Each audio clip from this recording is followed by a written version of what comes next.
Ready, aim, fire, yelled Ruth Rose. She and Dink hurled snowballs at Josh's fort. Josh's grinning face popped up. Missed by a mile, he yelled. You throw like a girl, Ruth Rose. I am a girl, Ruth Rose yelled back. She whipped another snowball, catching Josh in the face. The sides were uneven, but no one cared. It was Dink, Ruth Rose, and her little brother Nate against Josh and his dog, Pal. Nate was in charge of making snowballs for his sister and Dink. Pal raced around barking and trying to catch the snowballs in his mouth. More snowballs flew at Josh's fort. Suddenly, Dink yelled, "Stop!" Two little kids in lumpy snowsuits had wandered into Dink's backyard. Who are they? Asked Ruth Rose. Dink shrugged. He and Ruth Rose dropped their snowballs and walked over to the newcomers.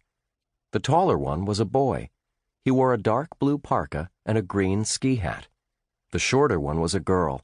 Her red hair framed blue eyes and pink cheeks. Hi, Dink said. Who are you? I'm Josephine, the girl said. And I'm Ben, the boy said. We brought you a message from our big brother. Josh climbed out of his fort and walked over. Who's your brother? He asked. Lucky O'Leary, Josephine said. Oh, now I recognize you, Ruth Rose said. You live over on Robin Road. Ben O'Leary unzipped his parka pocket and pulled out a crumpled note. Here, Lucky said to read it right now. He handed the note to Dink. Dink flattened out the paper. Guys, I need you. Come to my house now. Urgent. Lucky. Did Lucky say what this is about? Dink asked. It's a secret, Josephine said, her eyes wide. Dink, Josh, and Ruth Rose looked at each other. Let's go, Ruth Rose said. She pointed her brother toward their house. Nate, please go stay with Mom. Tell her I had to go on a secret mission. Dink, Josh, and Ruth Rose followed Ben and Josephine. With Pal at their side, they headed for the west side of Greenlawn. It was Christmas vacation, and the store windows on Main Street were decorated with tiny white lights. Snow covered the grass, but the streets and sidewalks had been cleared. Is your brother home from college? Dink asked Ben. Ben nodded. He came home a couple days ago. We bought a Christmas tree and presents, Josephine added. The kids crossed Main Street and headed up Bridge Lane. They turned left and stopped at 33 Robin Road. The house was tall and blue. Kids' toys and sports stuff were scattered across the yard and front porch. The 5 kids tromped up the steps. Josephine threw open the front door and clumped down the hall, leaving snow tracks on the floor. Dink and the rest of the kids knocked the snow off their boots before stepping inside. Josh told Pal to wait on the front porch. Lucky's in the kitchen, Ben said, leading the way. Lucky was making lunch for his 6 brothers and sisters. Lined up on the counter were 6 grilled cheese sandwiches, 6 glasses of milk, and 6 bananas. We brought 'em, Josephine said. She and Ben hung up their jackets and sat at the table with the rest of their sisters and brothers. Lucky had grown taller since Dink had last seen him. His hair was longer, too. Hey, Lucky said, nodding at Dink, Josh, and Ruth Rose. To his brothers and sisters he said, Okay, you guys, eat your lunches. Be good and no fighting. Ben's in charge. Why does he get to be in charge? Josephine piped up. Because I said so, Lucky said. Then he smiled at Josephine.